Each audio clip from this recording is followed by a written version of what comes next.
Halo saudara, senang sekali saya Keisha Prabawa kembali menyapa Anda dengan sejumlah informasi teraktual, tajam, dan terpercaya. Selama 60 menit ke depan, saya akan menemani Anda dengan sejumlah berita yang sudah disiapkan tim redaksi Liputan 6 SCTV daerah Jawa Timur. Di antaranya, sopir truk yang menabrak penonton karnaval di Mojokerto ditetapkan menjadi tersangka. Pelajar Madrasah Sanawiyah di Blitar meninggal dunia diduga dianiaya temannya. Meriahnya tradisi petik laut nelayan Pantura, Probolinggo yang diiringi ratusan perahu hias warna-warni.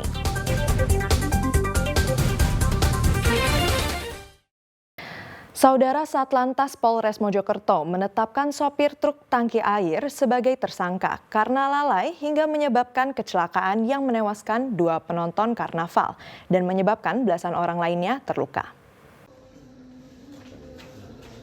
Sopir truk tangki Dwi Aryatama, 33 tahun warga Asemrowo, Surabaya, ditetapkan sebagai tersangka kecelakaan yang menyebabkan 2 penonton karnaval tewas dan 15 lainnya terluka. Dwi Aryatama juga menyampaikan permintaan maaf kepada seluruh korban serta menyampaikan rasa bela sungkawa. Hasil gelar perkara tim penyidik Satlantas Polres Mojokerto, Dwi dianggap lalai saat mengemudikan truk. Polisi memastikan kondisi truk tangki air nomor polisi S9085 UP layak jalan berdasarkan buku uji kir truk yang masih berlaku. Masih berjalan dengan pelan, saya juga harus kira-kira rem saya ini tipu apa enggak. Posisi mobil saya remnya itu sudah saya open satu, habis itu saya turun, saya melihat sepeda motor banyak itu berhenti, jadinya rem saya sempat nggak teratasi, makanya saya langsung nabrak tadi, dorong sepeda motor itu. Mas, jenengan itu memang sengaja banting setir ke kiri untuk menghentikan laju itu? Iya, saya menghentikan laju ke kiri soalnya kalau saya lurus korban malah lebih banyak. Kecelakaan maut yang menewaskan 2 penonton karnaval dan belasan lainnya terluka ini terjadi pada Kamis sore. Yang bersangkutan apa ditahan? Pelaku? Kami tahan karena sudah tersangka. Pak, satu tersangka per hari? Tadi setelah kami lakukan gelar perkara, kita melihat bukti-bukti yang ada, kami tetapkan sebagai tersangka. Truk tangki muatan 6.000 liter air melaju dari timur ke barat. Saat di jalan menurun tajam tepatnya di Raya Sajen, Kecamatan Pacet, tiba-tiba rem truk tidak berfungsi. Seketika itu truk melaju tak terkendali dan akhirnya menabrak penonton karnaval dan sejumlah kendaraan. Dia Eko Purwoto melaporkan dari Mojokerto. Saudara, kebakaran melanda gedung asrama Balai Besar Penjamin Mutu Pendidikan Provinsi Jawa Timur di Jalan Ketintang Wiyata Minggu dini hari. 6 penghuni asrama harus dilarikan ke rumah sakit karena menderita luka bakar dan sesak nafas. Kebakaran terjadi di asrama Bougainville, Balai Besar Penjaminan Mutu Pendidikan Provinsi Jawa Timur di Jalan Ketintang Wiyata, Surabaya Minggu dini hari. Kebakaran menghanguskan ruangan di lantai 1 gedung asrama yang biasa digunakan untuk menginap peserta kegiatan pendidikan dan pelatihan diklat. Saat kebakaran terjadi, ada belasan orang yang menginap dan berhasil menyelamatkan diri dari lantai 2. 6 orang yang menginap di asrama harus dilarikan ke rumah sakit karena luka bakar dan sesak nafas akibat menghirup asap kebakaran. Menurut keterangan saksi yang menginap di asrama, kebakaran bermula dari lobi lantai 1, yang saat itu ada 2 orang wanita penghuni asrama berteriak karena AC meledak dan muncul api. Penghuni yang tengah beristirahat di lantai 2 langsung menyelamatkan diri dengan melompat dari balkon dan atap selasar. Tapi kita udah lengkap semua, saya cari sudah lengkap semua, walaupun ada yang di rumah sakit.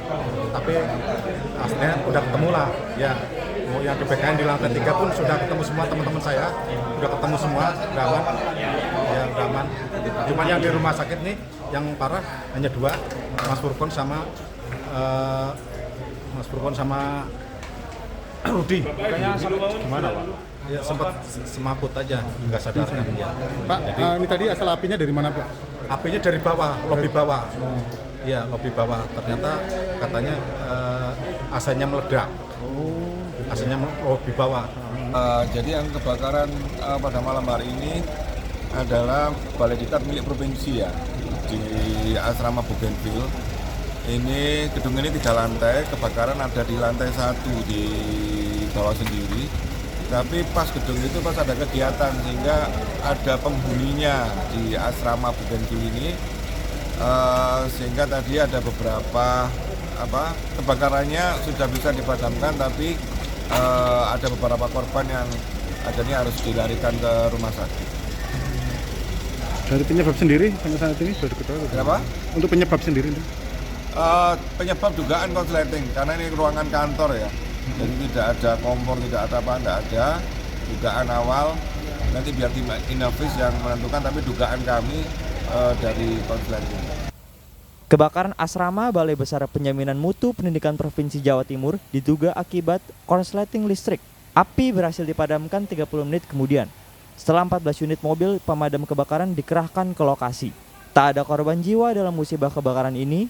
Kerugian materi diperkirakan mencapai ratusan juta rupiah. Rahmat Hidayat melaporkan dari Surabaya. Saudara, sebuah usaha rumahan industri sepatu di Mojokerto ludes terbakar. Api diduga berasal dari sisa pembakaran sampah yang lupa dimatikan. Kebakaran meluluh lantakan gudang tempat produksi dan penyimpanan sepatu hingga kerugian mencapai miliaran rupiah.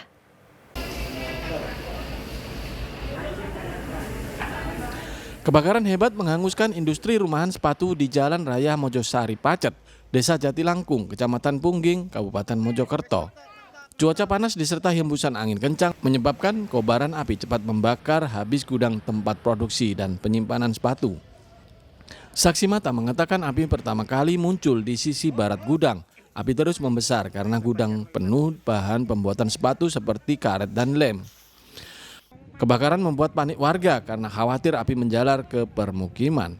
Diduga kebakaran disebabkan percikan api pembakaran sampah yang lupa dimatikan usai pesta peringatan HUT kemerdekaan. Paginya ada kegiatan orkes 17-an. Oh, peringatan HUT itu ya? Ya, makanya diliburkan, tidak ada karyawan. Terus yang terbakar ini bagian apa, Pak? Ya ini kayak sol sepatu, sol sandal, ya bahan-bahan dari pembuatan sepatu. Kira-kira penyebabnya apa ini, Pak? Ini kalau tidak salah ya kayak percikan apa? Tadi informasi ada yang karyawan ada yang bakar-bakar, cuma akhirnya tinggal pulang. Kebakaran dipadamkan setelah 5 unit mobil PMK diterjunkan. Selain menyebabkan kerugian hingga miliaran rupiah, peristiwa ini juga menyebabkan kemacetan panjang. Polisi masih menyelidiki penyebab kebakaran. Dia Eko Purwoto melaporkan dari Mojokerto. Saudara, peristiwa ini bisa menjadi peringatan bagi kita agar tidak membiarkan anak kecil bermain korek api. Di Magetan, gudang penyimpanan gabah dan alat pertanian ludes terbakar. Peristiwa ini terjadi setelah cucu pemilik gudang bermain korek api dan membakar kulit jagung hingga menyambar seisi gudang.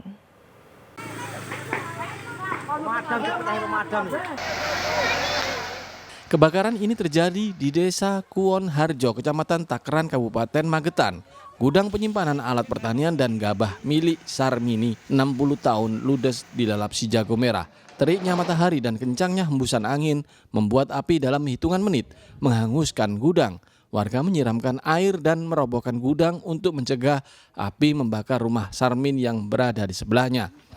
Api padam setelah 4 mobil pemadam kebakaran dikerahkan. Kebakaran diduga dipicu oleh cucu pemilik rumah yang bermain korek api dan membakar beberapa daun jagung kering di dekat gudang. Malahan bisa ke rumah sekalian. Api memang besar sekali waktu itu, Pak. Api dah tidak bisa dikendalikan. Nah itu sampai pohon-pohon sampai sana semua. Api tidak bisa dikendalikan karena terlalu besar, tidak bisa dikendalikan. Jadi ya, alhamdulillah kesepakatan warga itu dengan serentak memadamkan bisa padam sampai seperti. Kalau nggak ada masyarakat yang memadamkan hilang. Rumah itu hilang semua itu, hangus terbakar. Itu anak baru umur 3 tahun mainan korek api dan membakar kopot kulit jagung itu tadi, akhirnya merembet ke gudang yang terbakar. Terus yang dilakukan Bapak apa tadi waktu melihat api? Waktu dilakukan ya sama tetangga atau masyarakat itu ikut membantu untuk mematikan geni tersebut, dan akhirnya geni yang sudah terbakar ini tidak bisa diatasi, akhirnya yang sebelah utara akhirnya dirobohkan, akhirnya tidak merembet ke rumah induk. Tidak ada korban jiwa dalam peristiwa ini, namun kerugian ditaksir mencapai 500 juta rupiah. Dirgo Suyono melaporkan dari Magetan. Pelajar Madrasah Sanawiyah di Blitar meninggal dunia diduga dianiaya temannya. Selengkapnya usai jeda berikut ini.